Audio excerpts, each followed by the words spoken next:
Disclaimer, या व्हिडिओमधली सगळी पात्र काल्पनिक असून याचा जर रिअल लाईफमधल्या कोणत्याही व्यक्तीशी किंवा घटकाशी संबंध आढळून आल्यास तो निव्वळ योगायोग समजावा। आत्ताच एका इंस्टाग्राम इन्फ्लुएन्सरच्या कपड्याच्या दुकानाच्या शाखा नंबर 5 ला व्हिजिट करून आलोय। आमच्या गावातले अग्रेसर युवा उद्योजक त्यांच्या ब्रँडेड कपड्याच्या दुकानात कोंबडा काढून बसलेले आणि शेजारीच असलेल्या दुसऱ्या इन्फ्लुएन्सरच्या शाखा नंबर 15 मधले युवा उद्योजक तर महिना झालं कोंबडा काढून बसले। हे सगळं मला सूत्रांकडून कळलंय।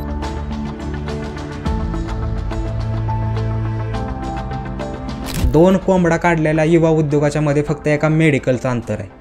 इकडे एक युवा उद्योजकाचं दुकान आणि इकडे एका युवा उद्योजकाचं दुकान, दोन्ही पण कपड्याचीच दुकानं आणि मध्ये मेडिकल।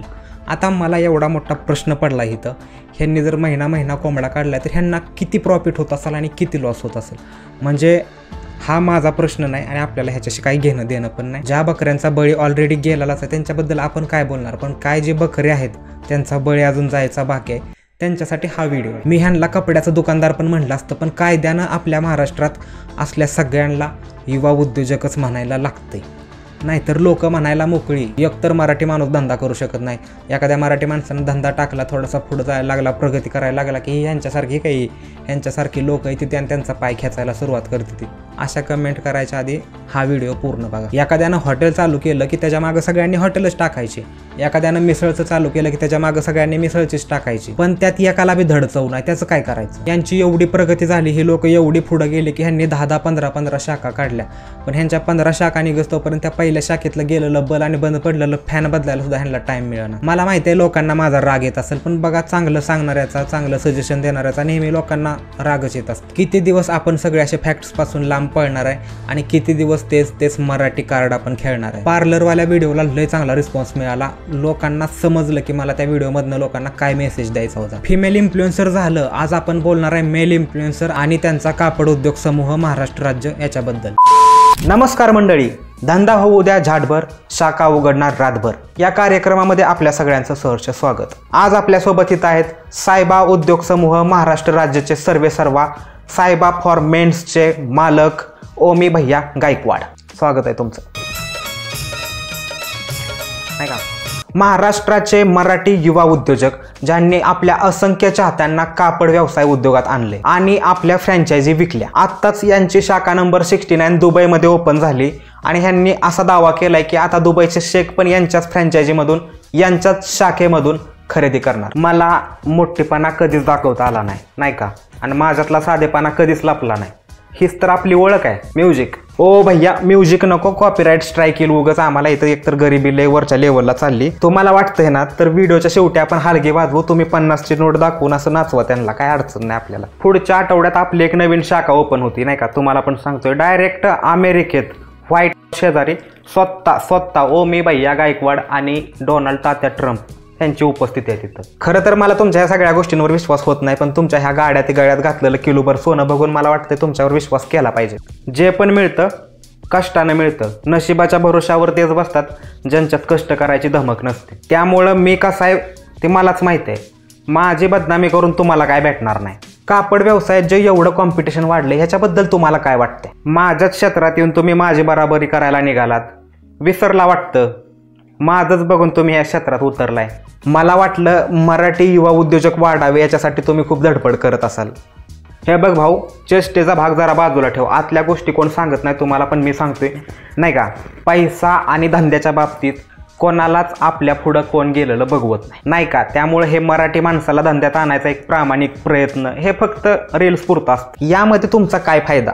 कसं आहे ना शेट, आयुष्यभर जरी मी कपड्याच्या घड्या घालत बसलो तरी घंटा काय होणार नाही। तुला पण माहिती आहे, तुम्हाला पण माहिती आहे आणि मला पण माहिती आहे। मराठी पोरांना जर युवा उद्योजक नाही बनवलं तर आमच्या फ्रँचायझी कोण घेणार? आमच्या फॅक्टरीत बनणारा ब्रँडेड माल, ज्याला आम्ही स्वतः ब्रँड म्हणून ब्रँड केलाय, नाही का, त्याला काही H&M मध्ये विकायला ठेवायचा का? मग हे रील्सवर हे सगळं जे चालतं, जे तुम्ही करता, ते कशासाठी? हे बघ भाऊ, आम्ही फक्त मोटिवेशन सोडायचं काम करतो। आमच्या गाड्या, आमचं सोनं, आमचं लाईफस्टाईल बघून लोक आमच्याकडे स्वतः येतात, आम्ही काय कोणाकडे जात नाही। त्यांना कितीदा सांगायचं, आमची कॉपी करून तुम्ही धंदा तर चालू करताल, पण आमची बराबरी करायला तुम्हाला अजून 2 जन्म घ्यायला लागतील। सोपं आहे का स्वतःचं नाव द्यायचं? फक्त 4 लाखात फ्रँचायझी देतोय, जास्त नाही, जास्त काय नाही भाऊ, फक्त 150 ते 200 पोरं तिथं फ्रँचायझी ओपनिंगला गर्दी करायला आली पाहिजे. ती 2 बेस 2 टॉप लावायचं कंपल्सरी. DJ असला पाहिजे, फुल लाइटिंग आणि फटाकं नाही का. त्याशिवाय ओपनिंगला जातच नाही आपण. पहिल्या लॉटचा माल पण आपण स्वतः भरून देतोय, पण दुसऱ्या वारीचा नाही बरं का. त्याच्यासाठी पैसे द्यायचं. लय पण फालतू लाड करत नाही आपण. आत्ताच आम्ही स्वतःचं प्रोडक्शन सुरू केलं. घराच्या मागं फॅक्टरी टाकली. डायरेक्ट फॅक्टरीतनं माल उचलायचा दुकानात, फ्रँचायझीत आपल्या शाखेत, आणि आपल्या शाखेतनं डायरेक्ट कस्टमरपर्यंत नाही का. फ्रँचायझीचा पैसा आपला, कपड्यांचा पण पैसा आपला, आणि राहिला काय ते कमिशनमधले ते तो पण पैसा आपला. विषय का. ऑडियन्सकडून आणि माझ्याकडून स्वतः तुमच्यासाठी एक प्रश्न आहे, हा शेवटचा. मग हे तुम्ही जे सगळं करता ह्या सगळ्यात इंस्टाग्रामचा तुम्हाला काय फायदा होतो का नाही? का नाही भाऊ? आमचं मोटिवेशन, आमची लाईफस्टाईल बघूनच तर गावाकडचे पोरं आमच्याकडे येतात, आम्हाला फॉलो करतात, आणि आमच्या फ्रँचायझी विकत घेतात.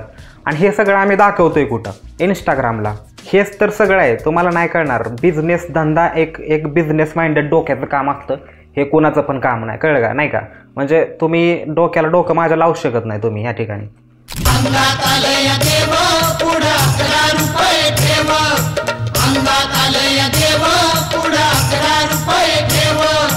बिझनेस करायचा म्हणलं की आपल्या डोक्यात काय येतं? एक असा सस्टेनेबल बिझनेस पाहिजे जो माणसाच्या मूलभूत गरजांवर आधारित असला पाहिजे, ज्याचं कधीच मरण नसावं. माणूस जिवंत आहे तोपर्यंत माणूस अन्न खाणारच आहे. त्याच्यामुळं हॉटेल किंवा हॉटेलच्या रिलेटेड जेवढे पण बिझनेस आहे तेवढे बिझनेस चालणारच, आणि त्याला कधीच मरण नाही. आता कोणाचं किती चालतंय तो विषय वेगळा आहे. सेम कापड व्यवसायाचं पण आहे. आता माणूस तर काय नागडा फिरणार नाही. इव्हन मेल्यावर पण एक जोडी पोशाख वर ठेवायलाच लागतो. त्यामुळं कापड व्यवसाय हा बिझनेस पण एक नंबर आहे. त्याला पण कधीच मरण नाही. पण धंदा चालणारा जरी असला तरी तो चाललच याची गॅरंटी कोण घेणार आहे? नाही. कसं आहे, मी तुम्हाला सांगतो, एक XYZ नावाचा इंस्टाग्राम इन्फ्लुएन्सर आहे. त्यानं स्वतःचं कपड्याचं दुकान टाकलं. त्याला मरणाचं गिराईक आहे. रात दिवस बिचाऱ्याला चैन नाही. भाऊची फॅन फॉलोइंग एवढी आहे, काय करणार भाऊ तरी. नवीन आर्टिकल आलंय असं म्हणून रील टाकली की 10व्या मिनिटाला सुपडा साप. भावाचा बिझनेस एवढा भारी चाललाय, भावानं प्रत्येक रीलला गाणं लावायला सुरुवात केली.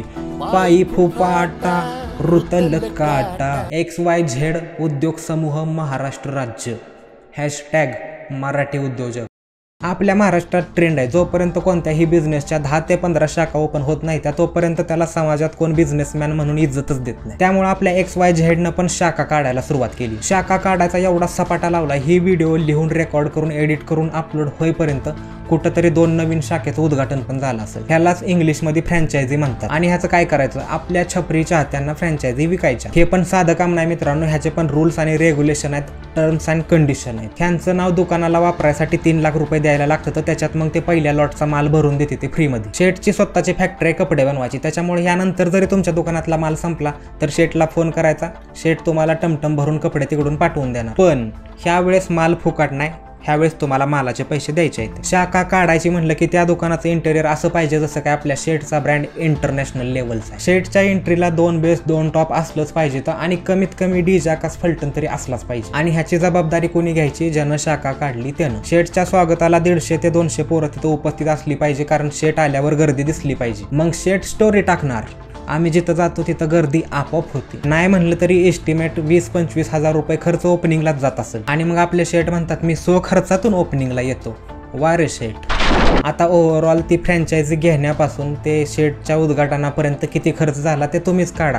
ह्याच्यानंतर शेट काय करतं तर 4-5 वेळा त्यांच्या इंस्टाग्राम हँडलवर त्या दुकानाचं प्रमोशन करत होते की आपली शाखा इथं निघली, अमुक जागेवर, तमुक जागेवर जाऊन तुम्ही कपडे विकत घ्या. ठीक आहे. त्याच्यानंतर परत काय, तू बघ आणि ती तुझी शाखा बघ. यात शेटची पण काय चुकी नाही बरं का. शेटला कुठे एका शाखेचं धुणं धुवायचं आहे? काय नाही तरी दिवाळीची गर्दी दाखवून शेट पुढच्या वर्षी अजून 5 नवीन शाखा विकणार. शेट कमवतोय तिकडं पोत्यानं, आणि आमच्या युवा उद्योजकानं काढला इकडं कोंबडा. युवा उद्योजकाला महिन्याचं भाडं निघणं झाले, महिन्याचं लाईट बिल निघणं झाले, पोरांकडून उधारी घेतलेली फ्रँचाईज काढायला ती द्यायची होईना झाली. मी तुम्हाला सांगतो, तुमचे जे शेट आहेत त्यांच्या जर दुकानातली एक वेळ कपडे नाही गेली, समजा त्यांच्या 2 वर्ष कोणत्या फ्रँचायझीस नाही गेल्या तरी त्यांना घंटा फरक पडत नाही. इंस्टाग्रामवर त्यांचे 2-2, 3-3 मिलियन फॉलोअर्स आहेत, तिकडून ते लाखात पैसे कमवत आहेत. ह्या सगळ्या व्हिडिओमधनं तुम्हाला काय समजलं? मी ह्या लोकांवर जळतो, मला ह्यांची प्रगती बघवत नाही मित्रांनो. आपल्याला काय फरक पडत नाही, आपलं मस्त चाललंय. मला एवढंच तुम्हाला सांगायचं आहे. तुम्हाला वाटतंय की तुम्ही दुसऱ्याच्या नावानं दुकानं टाकचाल आणि मग कस्टमर तुमच्याकडे येईल, तर बिझनेसमॅन किंवा युवा उद्योजक म्हणून किंवा त्या नावाला, युवा उद्योजक नावाला तुम्ही सगळ्यात मोठा ठिपका आहे. एखाद्याची फ्रँचाईज घ्यायला त्याला 4-5 लाख रुपये खर्च करण्यापेक्षा तुम्ही स्वतःच्या नावानं किंवा स्वतःचं काहीतरी नाव टाकून दुकान टाका आणि तुमचा तो पैसा त्यात इन्व्हेस्ट करा ना. हे सगळं मी तुम्हाला समजून सांगायला मी काय लय मोठा बिझनेस कोच नाही. त्यामुळे तुमच्या हिशोबानं तुम्ही बघा. मला एवढंच कळतं की पैसा लावून पैसा कमवायला येतो आणि पैशानं जर पैसा तुम्हाला कमवायचा असेल तर डिस्क्रिप्शनमध्ये टेलिग्रामची लिंक दिली माझी, जाऊन चॅनल जॉईन करा. आणि थांबा, या व्हिडिओमधनं जर तुम्हाला काही व्हॅल्यू ॲड झाली असेल, तुम्हाला जर काय माझ्याकडून नवीन शिकायला मिळालं असेल तर मला या चॅनलवर 100K subscriber, 100K subscribers, 1,00,000 subscriber व्हायला मदत करा. चॅनल सबस्क्राईब करा आणि व्हिडिओ कशी वाटली मला कमेंट सेक्शनमध्ये जरूर कळवा. लावा गाणं. अरे तू शांती ठेव, पण मी त्या रंबेला पटवणार आहे. अरे काय दान काय तो अशी बी दिसतीस तशी बी दिसतीस, काय तुझ्या रूपाची शो